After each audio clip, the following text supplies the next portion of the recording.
This shit ain't never been easy for me. First rapper from DC gonna be a Nigerian. Oh, he's just a go-go rapper, and I had to prove that I could really rap. Oh, he can't make a song. I made one of the biggest songs that he's not gonna get a record deal. I dropped out of school, toured Mark Ronson, do Glastonbury, do all this stuff, and I told Jay-Z, it's just a constant proving myself. When you showed up the first time, how did it feel? Kind of surreal. Had the #1 album in America, and I'm like, they don't really know me in Nigeria, and I signed with Ross. All my verses on that self-made tape, crazy. I think that put me on the map in another way. Like, my popularity grew. I knew that when my debut came, it was gonna be, it was gonna be some shit for real. It never really resonated with my parents until I did the State of the Union with Obama. Cause so that picture's huge in my mom's house, like, and that's when I knew, like, okay, show everybody, you feel me, like. Wale, a Grammy Award-winning lyricist who carried the sound of Washington, D.C. into modern hip-hop, blending sharp storytelling, propulsive go-go, and the influence of his Nigerian roots. From the blog-era breakout Dig Dug to fan favorites like Lotus Flower Bomb, he built a catalog defined by precision, vulnerability, and cultural pride. Collaborating with Rick Ross, Mark Ronson, and Lady Gaga while connecting with Nigerian artists like Odemoda Black and Fino. Poet, craftsman, cultural bridge.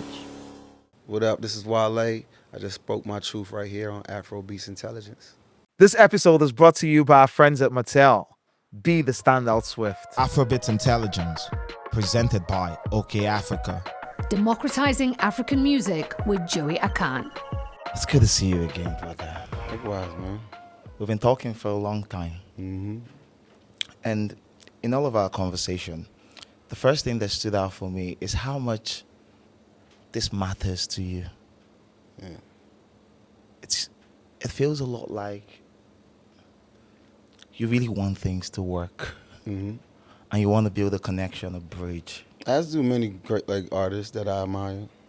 Why? Why is that important to you? I mean, it's just, art is supposed to be all the parts of you, like, how you express all parts of you. And, like, it's part of me. My name is my name. But the Nigerian side, Mm-hmm. the most interesting thing about your story, when I look at it, of course, Nigerian parents. Your dad drove taxi. Mm-hmm. And you grew up in a Nigerian household. Mm-hmm. And then earlier, before Afrobeats to the World, all of that, you were doing collaborations with Nigerian artists. Why? Why was it important to you at a time when no one cared about us? I mean, from an art perspective, it's something that I grew up around. I grew up around it, so it never felt like a reach to me. You know what I'm saying? And at the same time, it's like I just, I've really believed, and still do believe very much so in this country for in all levels of art. I just happen to only be good at one of the arts, but I just always believed, man, and I always enjoyed listening to African music in my downtime, and it's part of me. It's hard to say without sounding like, but that's what it is. It's just really part of my life. Like, if I grew up in Tennessee, I'd probably be trying to fuse together country and hip hop. You know what I'm saying? Yeah. How do you think, because I know all of your music, all of it, you've been throwing in Nigeria. You mix it with the sounds, mostly the sounds. What translates in that when you use Nigerian music? What do you see different? Or your Nigerian influences over there? Well, I think a lot of it for real comes subconsciously, for real. Like, Really? beat selection. Like, I didn't even consider Belly to be anything truly like in the direction of African music. But when I went to Fat Joe and Jada, Yeah. Fat Joe was like, "Yo, is this African?" Like, da-da-da. And I'm like, "Oh well, I can see that now." But my instinct when I heard the beat was like, "I like this beat. I like how I feel." So that's one of those things is like, to me, that comes from a higher source when I'm just like instinctually like, "Oh, I'm about to write to this," But sometimes it's a little bit more like, curated or designed to do so. But again, like, it's my life. It's like, every Sunday is Sheena Peters playing at nighttime and Sunny Ade playing in the daytime. Like, you know, so it's just like most real artists or producers, they use what they was brought up on to influence how they make their music, and I'm no different. One other thing also, do you feel vindicated that you were early on this? After Afrobeats to the World happened, did you know it was going to happen? Yeah. Why were you certain? Even if let's say I didn't even like it, it's just the law of averages. Like, it's so many Africans, Yeah. you know, and you know, dancehall was running the world for like, it still is, you know, but you know, there's so many Africans everywhere, like, and it was only a matter of time before this music is being played on like in every neighborhood. You know, every neighborhood has a group of Africans. You know what I'm saying? It's only a matter of time before the music catches up to the population. You know, so but I do love the music. So, but yeah, I just knew it was gonna happen, and the music was too good. It's undeniable. You know what I'm saying? The music was undeniable, and it was just a matter of time. We felt the same here. A lot of us. We felt the same here. And for so long, we tried to crack it. We had collaborations. What do you think the moment was? I- If there was a moment, or maybe the era. I like to think of it in terms of key events. So it was Wizkid and Adreleba. Once that happened, the remix. I think it was like, well, yeah, But because yeah. that brought the boots on the ground, it brought the contracts, yeah. it brought the flood. Mm-hmm. Yeah. So, but a lot of events had set it up before. You can track it back to Oliver Twist, Two Face. People have done the work and laid the path, but this current iteration of the connection, this cracking global pop framework, we got it from that moment. Was the spark. Mm-hmm. That was a big one. I mean, Jaye almost maybe, but I think maybe Jaye was like more diaspora, like kind of embracing it on our side. Really? Yeah, like I think around Jaye time, maybe I could be I could be a season or two off, but that's when I could really feel the shift happening. Huh. What was happening that showed you? What were the events that marked it for you? Just more parties. Okay. More specific, like lounges was starting up, like have Afrobeat or African music night, like whatever, like, and then, you know, just like, you know, Wiz or be like having shows in DC, like, and it'd be a good crowd, like, you know what I'm saying, like, and I could just see it shifting. Yeah, but I do think the one with the joint with Drake was a really, really big moment. Yeah, it did a lot for us. Yeah, that might be one of my favorite Wizkid songs, to be honest. But yeah, I was really proud when that joint dropped. I was like super proud. Even around, you know, that period, now we've had a number of hits. We've done the tours, we have all of that. And now we've gotten to a point in the culture where other people, we've done nearly a decade of this. Other people have taken our elements, infused it in their local sounds. And now we're having Afrobeats in Colombia. Yeah. We have we have South American artists who make Afrobeats. Yeah. And my fear always has been the local market. Yeah. The local market. What happens to it after it gets like McDonald's? Yeah. Yeah. You had been very insistent a lot on the local market. You came here in, what year was that? You did the documentary.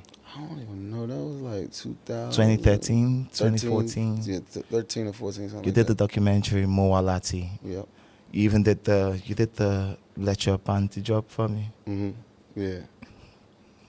That was a great verse too, by the way. If y'all seeing it, y'all gotta make sure you run that back.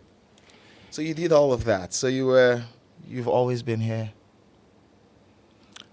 Growing up, did you come here often? We ain't had no money. My dad was the only one that was coming here. Like he was coming like once a year. Like we barely saw him for real because he was always here. Like, you know, but we ain't till I started like making money making music. That was one of the first things I had to do. I was like, I had to go.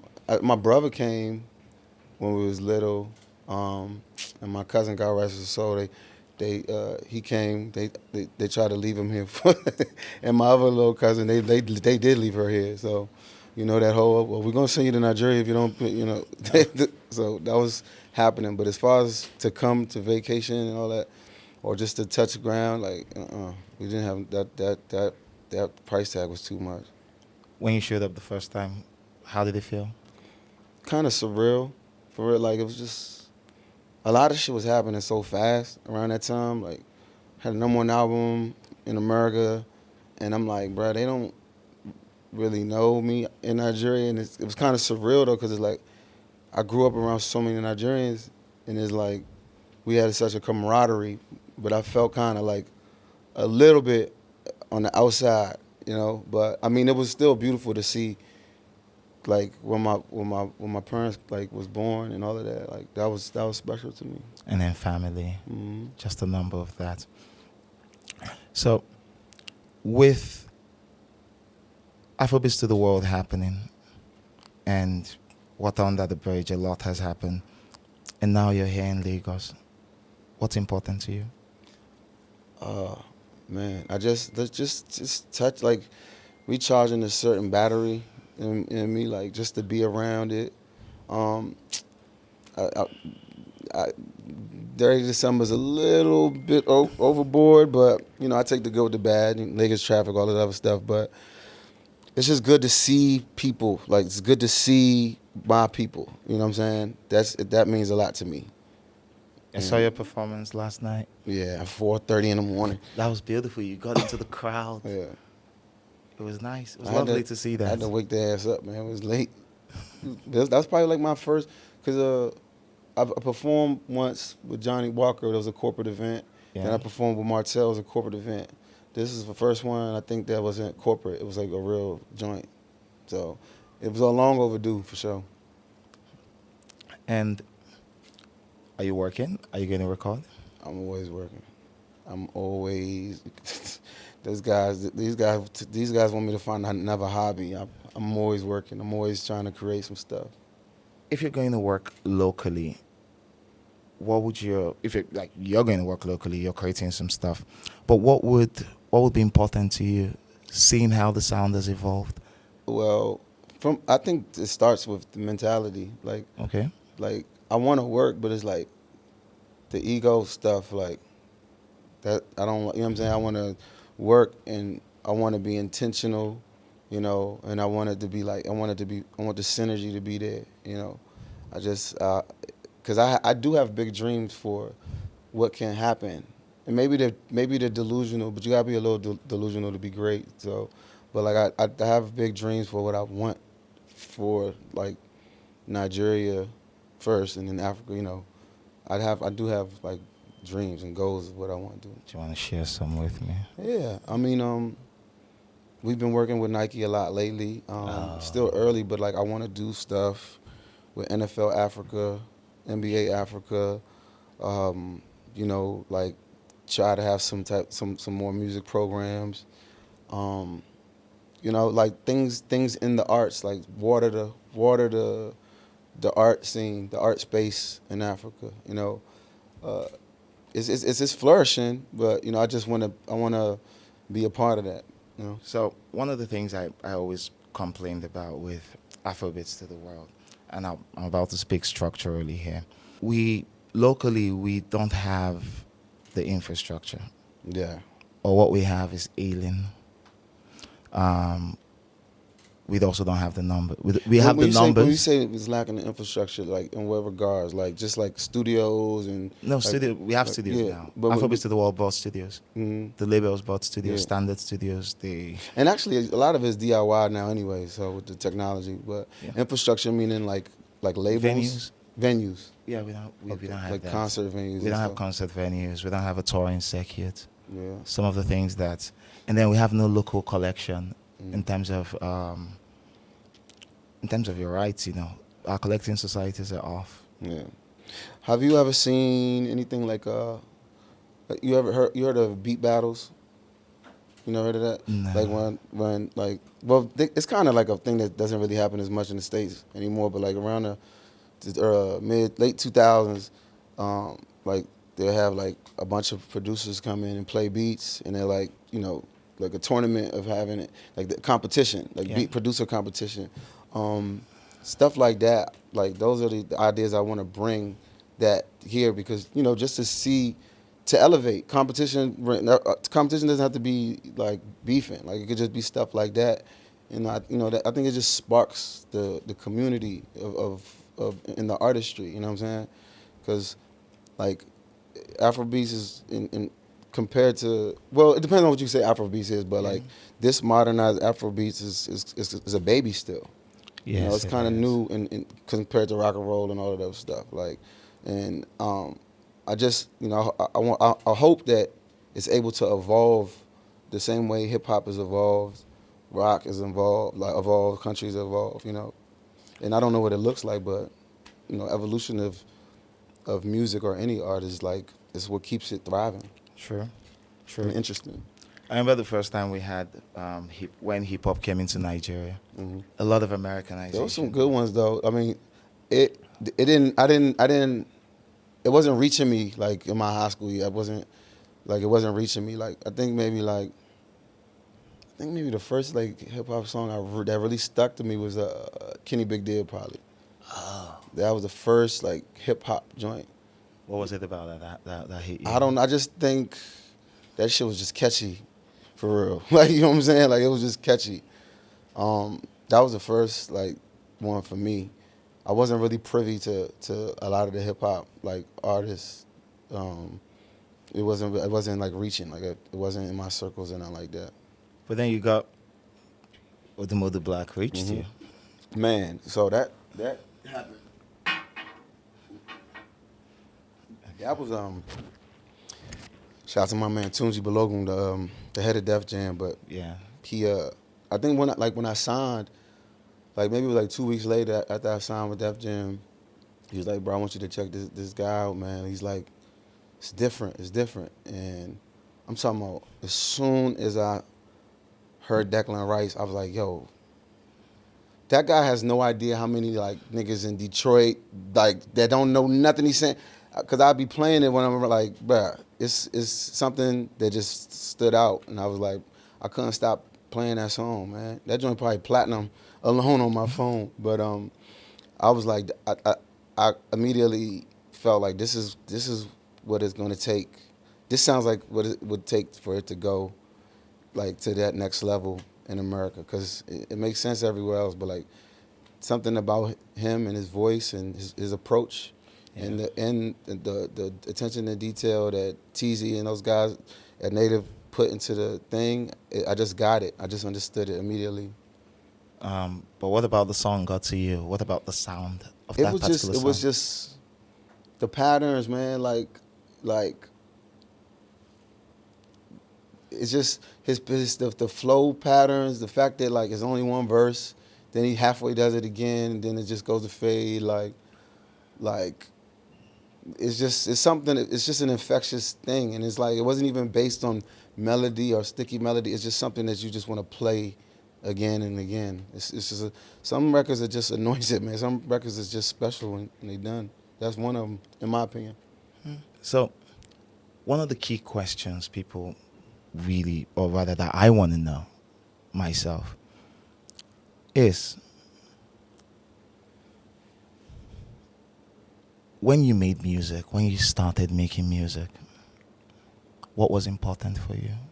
What important for me? Yeah, what was your lodestar? Being nice, being one of the best. Hip hop is rooted in being the best. Like, that's one of the pillars of hip hop, is like how good you are. You know what I'm saying? So that was one. But where we from, like in the DC metropolitan area, like we ain't had no rappers. There's no rappers, like no national, like not on a big level. Yeah. So even when I was coming up, I had to prove myself. At one point they said, oh, when I was like 19, 20, they was like, oh, he's a, because we got go-go music. Like there's more call and response. It's not necessarily based on rapping. Yeah. And it was like, oh, he's just a go-go rapper, and I had to prove that I could really rap. And then at some point they was like, oh, he can't make a song. Then I had to prove myself with that. Then I made one of the biggest songs locally that started spreading, and then there was like, oh, well, he's not going to get a record deal. And then I'm touring with Mark Ronson. I dropped out of school, toured with Mark Ronson, do Glastonbury, do all this stuff. Then I toured with Jay-Z. And, you know, like, it was just a constant proving myself. And that was important to me, like, proving, like, that I'm worthy of it. I still kind of got to prove Did that myself. happen before success or after success? Which one? Like, proving myself? Yeah. From the beginning, it was always, this shit ain't never been easy for me. Because it's like, you got a Nigerian kid from D.C. Also, the first rapper from D.C. going to be a Nigerian kid. Does that count as much? I didn't realize how much that was probably hard for people to accept until I got older. I'm like, oh, that's probably why such and such was a little bit more difficult. Bun B had said it. Bun B's legendary rapper from UGK. Bun, like he was like, man, Wale has like a triple thing. He got his era, J. Cole, Big Crit, Drake, all of them was. He got that. He got the DC shit. They don't have no rappers, and then he's got the Nigerian thing. Yeah. And he's like, that can make a concoction of like, kind of like, man, where do I fit in? How do I reach, like, you know what I'm saying? How do I make all these sectors of my world proud of what I'm doing? You know what I mean? Like, and also I put it on myself too. I challenged myself, but it was important for all those sectors to really be like, to embrace me, because I was working overtime to make that happen. And what did success change? Because you came up poor.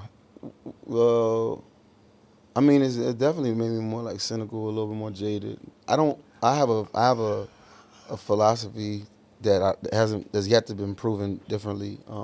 I asked a lot of my artist friends and my management or executive friends, like, I think when you cross the 6-7 year barrier, like, something's in the music industry, something traumatic has happened to you by that point, like, that has changed your outlook on everything. Like, well, it could be good or bad, but that's the moment that you realize you're not who you was when you started, like, here. You know what I'm saying? It doesn't fail. It could be like a horrible album sale, or you know, with me, it's been like watching a lot of my friends die, like, you know what I'm saying, like Nipsey and PNB Rock. Like, it's like these things that change you. So success is really like show me the hyper yin and the yang of all of this. Yeah, and I mean, obviously with money comes less friends, you know. Luckily, my family's isn't that supposed to be the reverse? What? It brings people, but not friends. Yeah. It's a loneliness that you have to accept when you get to a certain level. I remember one of my friends was saying, when you're the new artist in town, your first couple of shows, you probably come 100 deep. By year 2, it's about maybe 50. Yeah. Year 4, it's like 20. Year 6, it's like you and 2 other people and all y'all got a gun. Because that's how it goes. Like, because people's expectations, you know, the stress of trying to please everybody, or jealousy, you know, all of these things are like, they're almost an absolute fact. Like, you can't say it because maybe there might be a miracle where all 50 of y'all are cool, but highly unlikely. So, I can understand you when you speak about the alienating effects of success and what it does to you. But how about the highs? I mean, I know they're fleeting, but what do they do? I mean, they mean a lot though. Like, cause like even my mom, like, she ain't really like. I mean, like, cause I played American football. I ran track too, like, but I played American football for 12, 13 years. Played in college and everything. And I know I was a behavior child. I was bad, and I know my mom always worried, like, what is this boy gonna be? Cause I thought I was gonna go to the NFL. Like, couldn't tell me nothing, but, you know, I know she worried. I know she worried a lot. Like, is he gonna be in jail? Da, da, da. But like, I know when I signed my record deal, she wasn't really impressed. Then when I did, She wasn't at all. Nah, I mean, cause my mom had a rough upbringing over here. Met my dad in D.C. They had me and my brother. Like, she don't know, like, she don't know the severity of a record deal Yeah. in 2006, I believe, or Yeah. 7, whenever I signed. So that it didn't. I mean, I bought my father a car, and he he just took it to Nigeria immediately. But Why? you know how that go, man. But You mean for real? He yeah. just took his Nigeria. Yeah, like I was like, Daddy, I got a record deal. They didn't, they like, yeah, when, why aren't you in school? So it took a while. Like I dropped out. They didn't even know.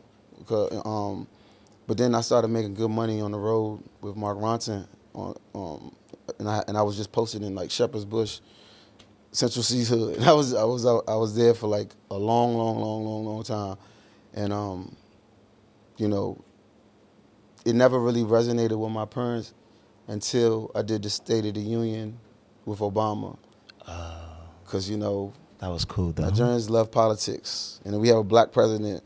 I mean, people can say what they say. I don't think there's no such thing as a perfect president. But when I met Obama while he was in office, I performed, I'm the first rapper of anywhere to perform in the White House.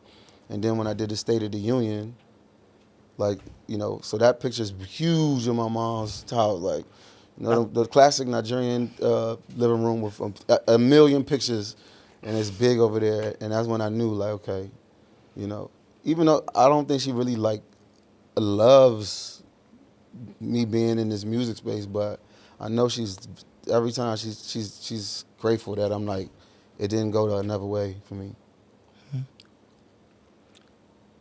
Do you miss the parts of, so one thing I really so much is my innocence. So I used to be a different person before. Mm-hmm.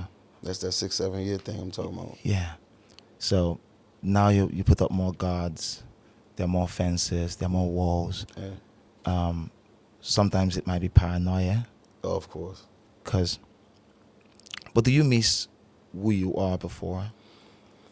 I miss being more extroverted, for sure. Because I could feel myself in some rooms, like I could just feel it. And like I don't like the feeling of knowing that I can't be social because I got so many walls up. I done seen so many things. I've been through so much stuff. I miss being able to just go in a room and talk to anybody, or be at the airport, jolly, but like, you know, you go to the airport, you take a picture with somebody, and they post it, and then the comment is like, look, oh, some backhanded stuff. Like if that happens a couple times in your life, some people, i.e. myself, like looks at that experience different now. Like now I'm not as readily to take pictures at the airport, or anybody for that. Like, you know, so, or like, you know, somebody does business, some backdoor stuff to you. You're not really, you don't want to talk to them no more. Now it's like talk to my manager. So like I do miss being like that extroverted version of myself. But he checked out a long time ago. So, you know, I think I'm in a unique spot because I'm not like the biggest artist in the States. I do pretty well, but it's like I'm still a little bit more accessible than a lot of my peers. So I have to be in these places where I kind of have to be extroverted, but it's taking everything in me to do. And I think, you know, I miss that. And sometimes I wish what that version of myself would be like right here. You know what I'm saying? What would it be like? Like the version of me that can stay and sign 3,000 autographs. You know, what would he be like now? I do think about that often. Sometimes I try to force it. Yeah. And you can force it sometimes, but that's how, you know, that's where the Blanco comes in. You know, when you have to try to push through it. You know, but with the innocence comes a lot of that naivety. Like, Yeah. You know what I'm saying? Like being naive and being an artist, it's not a good combination, because a lot of people will trick you in this, because it's like the streets. Like, you know, a lot of people will trick you if you're too naive or too friendly with everybody. Well, you guys also have a very large market, and so there's the surface area for you to go through, for you to change, it's a lot of opportunities for that. What does having a number one album do to you? Uh, The first time you got it. I almost had it on my second album, I believe. I think Justin Bieber dropped like a holiday album or something. Yeah. Don't quote me on that because somebody will be like, actually, it was the third album. I don't think I celebrated as much as I should have with the number ones. Why? Why didn't you? I don't know. That's a good question. Maybe is the mic picking me up? Okay. Now I think about it, probably because you gotta look at it like this. My first album, that broke my heart because they undershipped it. This before streaming, obviously. They undershipped it. Nobody could find it. So it made me look like a failure. But when I left Interscope and I went to, I think it was Warner Brothers at the time, Yeah. I did the Self-Made project with Meek and Ross Yeah. and MMG, and I think that put me on the map in another way, like completely other way. And those albums, my popularity grew outside of just like Backpack and, damn, I lost it. What was that? Yeah, we That's just the- yeah, we it must happen, been- happens to me a Oh, lot yeah, too. nah, it's all good. Happens to me a lot. That's how Well, you know you locked in though. But yeah, I was just checking in why you didn't feel the need to celebrate that. yeah, I honestly think it was expected. You feel me? Like I was a machine at that time. Like, bro, because you gotta look at the output. Is there a way you can pull up discography? Because I'm trying to get the dates right. But I just know that it was my debut, cool, whatever. And then I left Interscope. There was like a 3-month time that I didn't have a record deal. I made one of the biggest mixtapes of the year with More About Nothing joint. And that heated me back up. Then I made No Hands. When No Hands came out, so the momentum was there. Then I signed with Ross, and all my verses on that Self-Made tape was crazy. And I knew that when my debut came, it was gonna be, it was gonna be some shit for real. So I kind of expected it. Maybe I even took it for granted for real. You know what I mean? What do you think? What did you celebrate? I was just, I was No, happy. not even that. Like generally, with the entire process, what do you celebrate? Where are the celebration points then?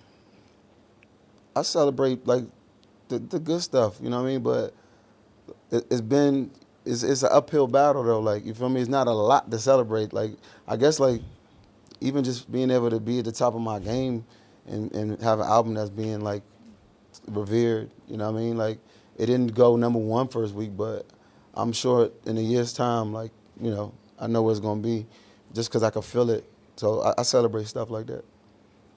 You've done a lot, and on Afrobeats Intelligence, a lot of people come in because they want to learn, and they want to learn from experiences and the things you share, your learnings, your whys. So, after you proved yourself, what was left? I'm still proving myself. I thought you said you did. Huh? I thought you said you did. At some point, you proved it to everybody. No, I mean I'm proving it. Like, I'm not with MMG no more. Like, all of our contracts, we fulfilled them, and now it's like I'm, in a lot of ways, I feel like I'm a new artist.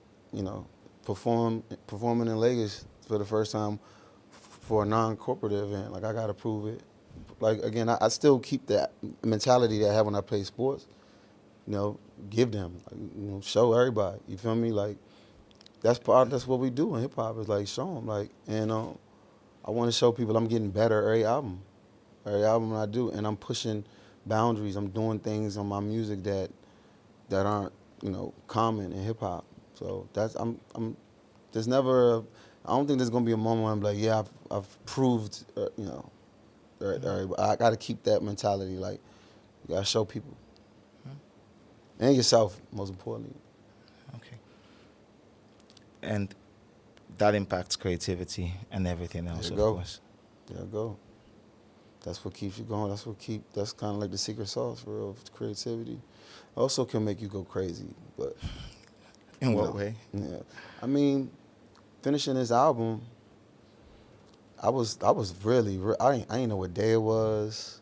I ain't know, like, I ain't leave the house. I ain't leave like a certain room in my house. I was just writing and changing stuff, arranging stuff, and thinking. Like, I was probably driving myself a bit crazy, clinically probably, Yeah. but it got done. And when it got done, I walked away, and I took myself there.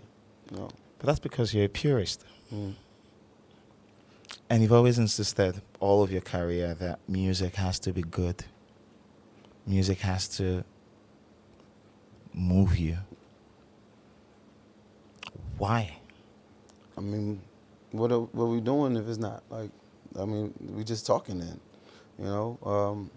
Art got to move you. Art got to move you. Like whether it be a painting, a sculpture, a song, it gotta move you. That's coming from here. Like how can I express what's in here to people? I put I care about my thoughts a lot. So if I'm trying to relate to people, I gotta care. I gotta, and my care leans into obsession sometimes because I'm a perfectionist. And again, like Timothy Chalamet said something about like how he wants to be one of the greats, and I feel the same way. Like I study it. I've been around greatness. Like I said, that Mark Ronson gave me my first record deal, and he won producer of the year that year for Amy Winehouse album that him and Salam Remy did. So I was around that. I saw that. I was the first rapper signed to Roc Nation management. So I spent a lot of time with Jay. I think a lot of people that people don't realize. I spent a lot of time. I toured with him for like 2 years. I seen him. I remember he dropped an album. I think it was Blueprint 3, and I remember when he got the numbers for Blueprint 3, and I think he just dapped his manager up like on some yeah we did it again. And in my mind I'm like, you're Jay-Z, bro. You didn't think he was gonna go number one, but I get it now because he like keeping it going. You know what I'm saying? Keeping it, staying at the top, being number one. You know what I'm saying? That matters. What if people don't get you? Because a lot of the time people don't get you. That is very true. That's it's frustrating though. It's like trying to speak in braille. You feel me? Like Yeah. it do frustrate me. Not in a sense of like liking me, but like understanding the plight, the sacrifices and what it took to get here, what it took to stay here, and what I'm saying. You know what I'm saying? Like in the music.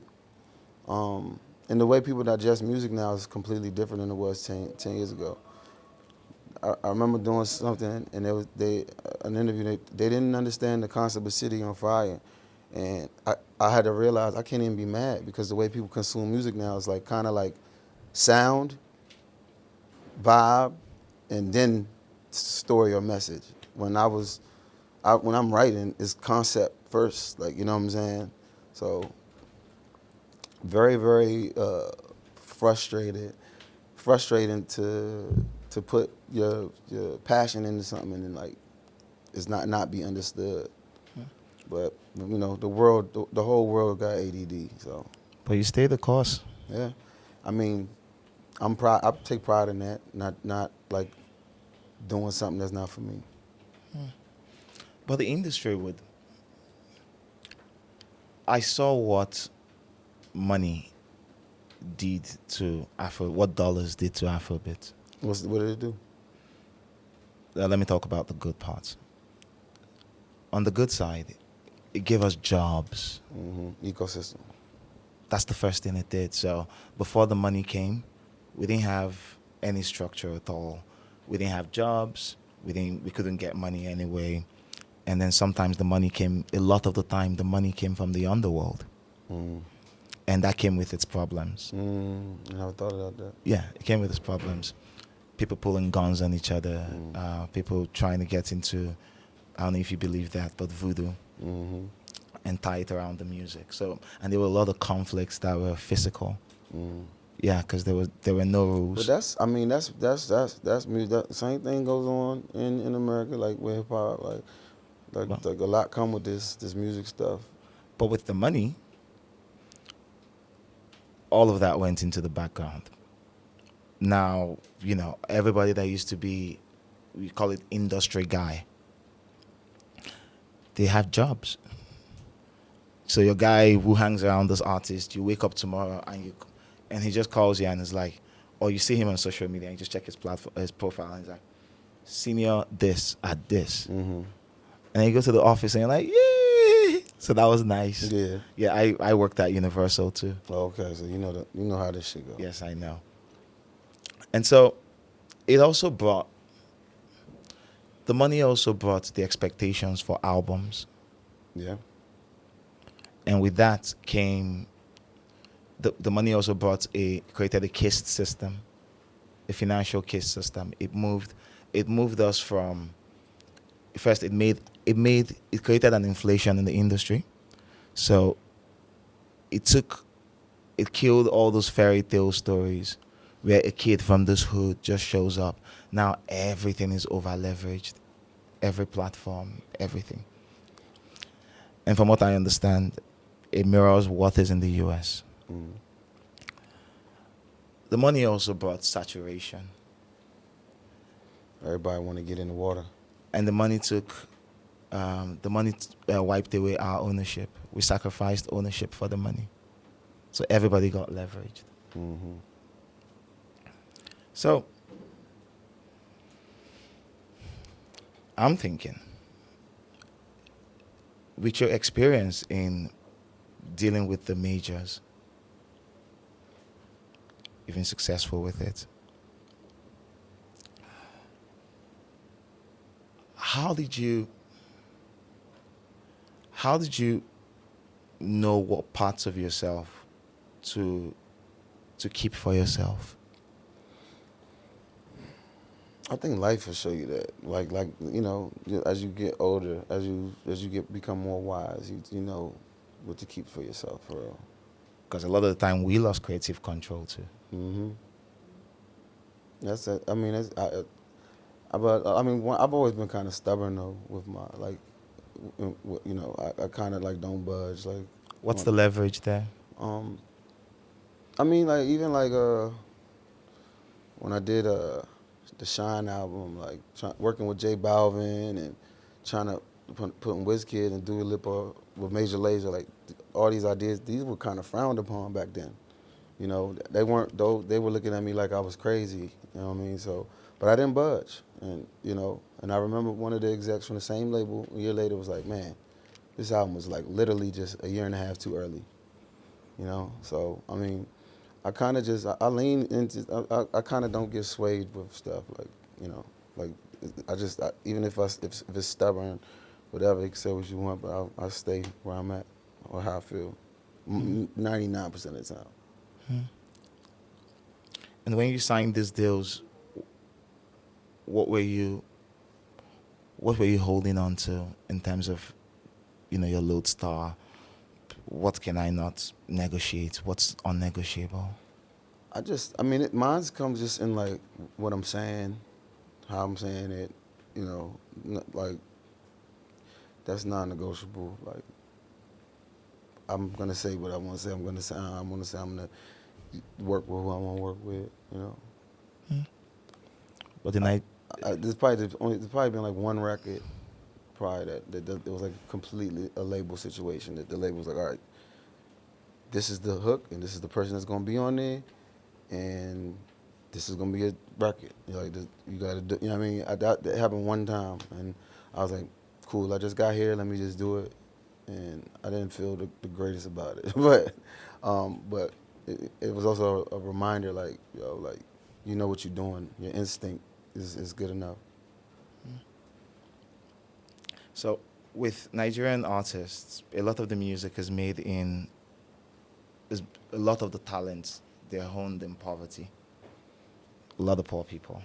And so you're more likely to find a talented person from the larger demographic, which is... And then we take these deals, 3 years from now, we start screaming, oh my God, oh, that's a regular occurrence here. Mm-hmm. Rags to Um, riches. yeah, Rags to riches. yeah, regular occurrence here. And but your situation was similar. You didn't have money. Mhm. You took a deal. When you get these deals, I'm trying to understand this because when you get these deals, what's your core obligation? Um, to speak my mind, to speak for people that might not have a platform, and to speak my mind and represent those three sectors that I mentioned before. Like, that's it. The, the your lack of resources did not influence that. Yeah, yeah. I mean, I didn't have that many resources because, like, again, DC wasn't really like a hip hop town.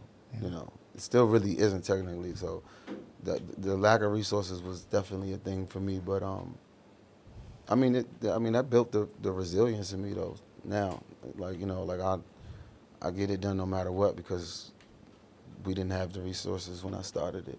So now I go even harder, like with the resources. So I'm trying to establish like parallels because I spoke with a number of people that I'm going to interview, artists especially, Mm-hmm. that I'm going to interview Wale, rappers. And a few of those questions are what they gave me because hip hop, super competitive, self doubt. You got to fight your way, especially in a country like Nigeria where you you play at two levels. First, you got to find your way to a bag. Mm-hmm. And then after that, you got to find a way to connectivity. So, This goes the other way though. I think the bag should be the love of this shit. Got to be first. You know what I'm saying? That's the only way. Because this is a thankless job. You've been in the music industry. It's thankless. Like it's more days where nothing happens or no praise, no adulation than there is the opposite. So the bag, to me, I think the bag comes like after the true love affair with this thing. Like when you truly love it, that's when it comes. Some people have got it the other way, but it doesn't. It's not sustainable to me. but what Of if when I see. what if survival leans heavily on the creative process? What you mean? You you're creating to eat Mm-hmm. today, Yeah. and so you can't even think about legacy at that point. Right. So that impacts the creative process. I've seen that happen a lot. Yeah. Um. It's different though. Like I mean, I was always in the thing. Like even when I had nothing, I'm like I want to be the best at what I'm doing. You know what I'm saying? I want to be the best, whether I'm I'm I'm playing football or running or whatever. Like I just want to be the best at what I'm doing. That's what drives me. Um, you have to know the money gonna come. Look at me, not abiding by the rules. Um, I know the money was gonna come, like so I could starve. I could starve this week, next week, But I just let my art be top tier though, That's how I always looked at it. I never really even like looked at accounts that much like along the way. Like I'm good, we good. Okay, let's top what we just did. That's always been my mentality though. And, This year I might and start taxing niggas though. and even now, same mentality for the new project. Yeah, Congratulations on thank you that. very much. At this point, what are you trying to say? Make great music and tell stories. Make great music, tell stories. Push the envelope. Put your heart in it. Put your soul in it. Go hard. Like really give it your all. Like and that's pretty much it. Like any great director, Scorsese, whoever you know, Christopher Nolan, like whoever name them the great ones. They want to tell great stories and do it better than they previously did. And that's big to me. Like getting these ideas out of here and here, like and seeing them, seeing the world engage with it. That's important. And engagement, does that include flowers? Not really. Nah, because most of the flowers, I don't know. That's a whole nother story. But it's just getting it. To be honest, this Everything's a Lot album is like 2% where it's gonna go. Like my goal. The people that I think it's going. Some people that haven't heard it, that's gonna hear it in 26 and be like, whoa, whoa, whoa, whoa, whoa, this shit is crazy. You know what I'm saying? And that's another thing that keep me going as well. Like, but you want. I always say it's like I don't care if it goes if a gazillion people like I just want everybody to give it an honest listen. You know what I'm saying? Like genuinely listen to the stories and the attention to detail and stuff like that. And then you can make a decision. You can like it and you can not like it, but I just want you to hear it.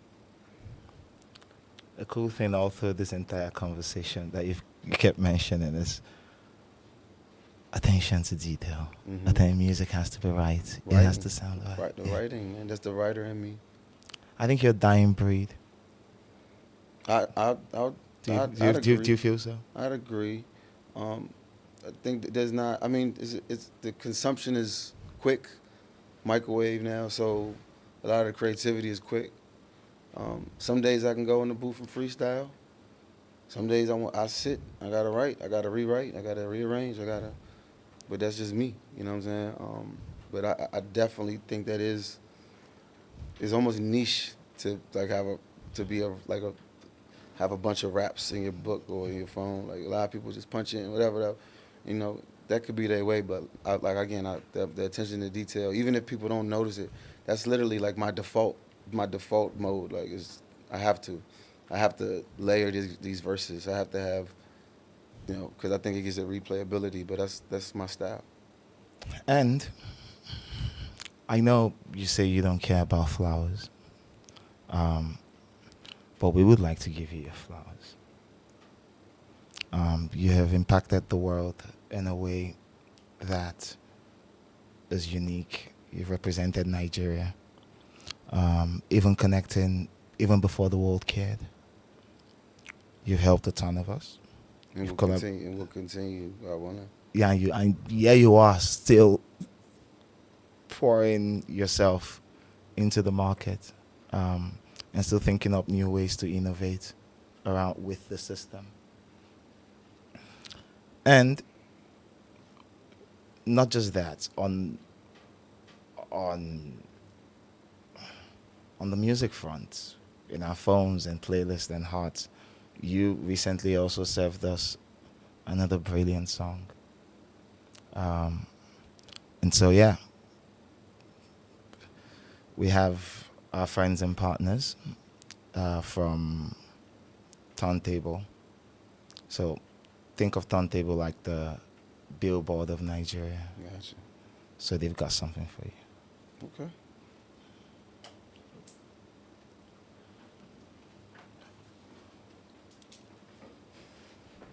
Whoop, whoop.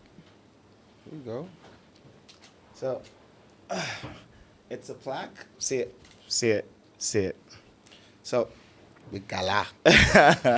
so this is a plaque for Blood on the Dance Floor, your collaboration with Odumodu Black and Bloody Civilian. Shout out to Bloody, man. #1 pop single. And it's presented by our friends at Turntable. There you go. Thank you very much, man.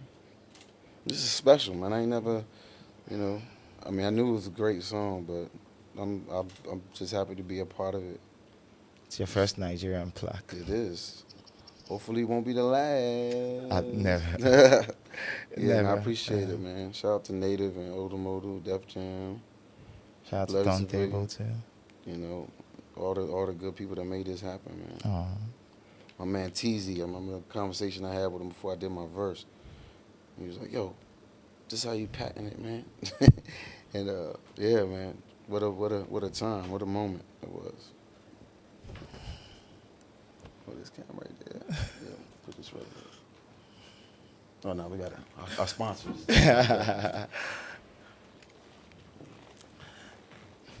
So, yeah, so that was just to say Nigeria appreciates you. it's good to be appreciated here, for sure. Have you felt the appreciation this time? I think it's an appreciation for me as a figure in the states. I don't. There might be a little bit of a disconnect with the music. Um, even when I first came out here, they knew me, but like I don't know if they knew my records like that. Um, and it might be by design from what was going on in the states, like how it wasn't coming out here. But yeah, in a lot of ways, I do feel like a new artist, as far as like the connecting, and especially with Gen Z and all that. So I mean, but it's something that I'm excited to be involved with. Like I don't take any offense if anybody doesn't know who I am. Um, but like I said, it's good to be acknowledged here. So a lot of us Nigerians can be stubborn, it's a good feeling to be to reach some success musically in Nigeria. And going forward, we'll be seeing a lot more of you. I mean, we hope so. Because you have plans to invest here. Yeah, we got to fix this airport situation though. You mentioned that was something you told me. Man, The you airport. have the greatest time in Nigeria for like a month, and then you go to the airport and it's like, it almost puts a dent in the whole experience you had here. But yeah, like, bruh, like if I could come to Nigeria 10 times, 8 times a year, that'd be great. Things gotta make sense, and I gotta put in the work so it makes sense. So, but that definitely, like I said, I want to do stuff with sports out here. It isn't just music, fashion, sports, film. I want to evolve with the country. Uh, it's a it's it's a it's a very tricky time right now with politics here and in America. Yeah. But man, like that's when some of the best art comes. You know, Marvin Gaye, what's going on? Like some of the pressure make diamonds, like they say. So if I can just continue to evolve with the people, and they know like I'm not one of them people that's like trying to bastardize our sound or our swag or whatever. I'm more so want to help the diaspora connect in a way that's not like corny, like in a way that's not like heavy-handed. You know what I'm saying? Like a smooth transition. Because when I was growing up, a lot of Nigerians wasn't proud to be Nigerian. Like, you know what I'm saying? Like they getting teased at school or whatever. Like, and when we talked about, I guess we'll call it the great shift. Yeah. And I seen a lot of people start embracing the culture more. Like, so now what's next? Like, let's continue to water the flowers. Like, and like give this nation some good PR. Even though every nation has its problems, but like, water the flowers, man. Water the flowers, water the grass, whatever you want to say. Like, the talent here, let's share it with the world in a way that's not really self-serving, but more so just showing like how rich in culture it is. You know what I'm saying? How beautiful the culture is, how beautiful the music is. Just like I said, just evolving with Nigeria and even Ghana as well. Like West Africa as a whole, like even Ethiopia, like that's the grand scheme. Just What made you feel like it was time? I mean, it's just always been in me. It's never been like I never actually had the time because I stay working, but there's a more of a smoother ecosystem and a smoother community now than there was 10 years ago. So it's something that's doable probably. And I mean, obviously I didn't have a management or a team that understood how much it meant to me until I got with this management that I'm with now. They get it. So, I mean, I hope there's big things to come. But again, I know I have a lot of work to do. Like, I don't carry myself like people are supposed to know me. I'm down to introduce myself and explain my story to people who might not know, whether it's a generation before me or they just didn't catch it the first time. So, hopefully that leads to bigger things, even blurring the lines between Afro swing, Afro pop, Afro beats, and hip hop. Like blurring the lines and and keeping the shit fresh on some hip hop shit, on some rapping shit, producer shit, like keeping it fresh. You know what I'm saying? Like putting Odumodu on the hook, even if they don't know what he's saying all the way, you can feel it. Doing more stuff like that. YSF, that even you don't like, even if you can't understand what Tenny's saying, it's moving you. Yeah. That gives me joy. It gives me joy when it's not contrived and it's not, you know, like that type of stuff gives me joy. And as a family, man, like me and Tenny are like related, like distant, you Yeah. know. Like, she spent a lot of time in America when she was growing up. Like, my mom knows who Tenny is. You know what I'm saying? Yeah. And, like, just for her to, like, the mind fuck that gives her, like, how the hell, you know what I'm saying? I And get you. those are the little things that give me joy. Yeah. You know what I'm saying? That money can't buy, And so, yeah. Makes me feel emotional. That's good. That's what art supposed to do, man. And that's what I hope that we can do. Like, I would love to just see more unity. I would Yeah. love to see more unity and less infighting in this the thing that we care so much about. Because, I mean, in order for us to go where it can go, really, really, really go, Yeah. it's like the unity. Because we could be competitive and still be, So, I mean, that's what I hope for the foreseeable future. Like, I don't want to have to go diamond to be able to access some of the artists I want to work with out here. So, again, like me and my team, we know what work we got to do, and I'm really excited about the possibilities. So. Me too. Me too. Thank you for honoring this. Man, come on, man. Thank We're you. gonna do some more stuff, man. Yeah, I'm gonna get I- you in trouble before I leave. We going out. We going out, man. Okay. Okay. Also, I I think, do. yeah. I mean, I don't know what your schedule, like, but I definitely would love if we could go to the studio for like an hour or two. I want to hear like some up and coming, like even people that aren't signed yet. Like, just I love like discovering new producers, new or like innovative artists. Like Yeah, that's we could put that together for you. yeah. We could put that together for Even you. moving forward, like just doing like camps Yep. here, like, cause you never know. When I'm in the studio, I'm like Rain Man. I'm just, and it comes together. You know what I'm saying? That's when I know the ancestors are kicking in. But it's just making it a culture, making it like I want to bring. I was just talking to Angel Reese yesterday, the Yeah. basketball player, Yeah, I know. and I was like, man, it would be so dope if Reebok brought you out here to do a basketball camp Yeah. with just young women or even guys too, like just having a culture.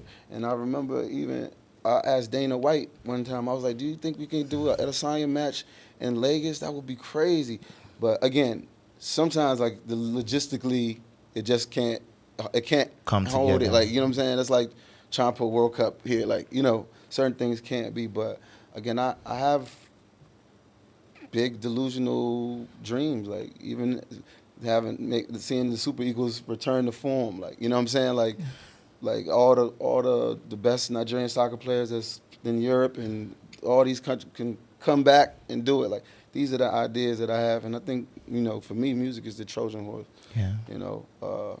That's my manager, but we also working on films together. Like, we've talked a lot about telling the diaspora story from different, from the 70s, 80s, 90s, and beyond, like telling it to an audience like a Netflix, that so people can understand like the nuances of our lives, Yeah. like how somebody like myself and somebody like you or somebody like Sonny Ade, like being as popular he was in the States, and how it was connecting to the Nigerians that was in America. Like, these are stories that I know a lot of people don't know. some people just, even some of these artists, they just think that, I would imagine if you're like a 16-year-old Yeah. trying to make it in music, you don't know the sacrifices or like how what we had to do to get here. You know what I'm saying? So it's important to me, and hopefully we can tell them stories, bro. Like, Thank you, brother. yeah, thank you. Once again, Yeah. thank you. This is my last interview of the year. Oh yeah, I'm happy. So we ended it on a high note, man. You got big shoes to fill. Yes. Yeah. Yeah. Thank you. Thanks for having me. I appreciate This it. is really good. And this is not a clickbaity interview, so I can No. go to sleep easy. I don't got to worry about nothing. None of that. None of that.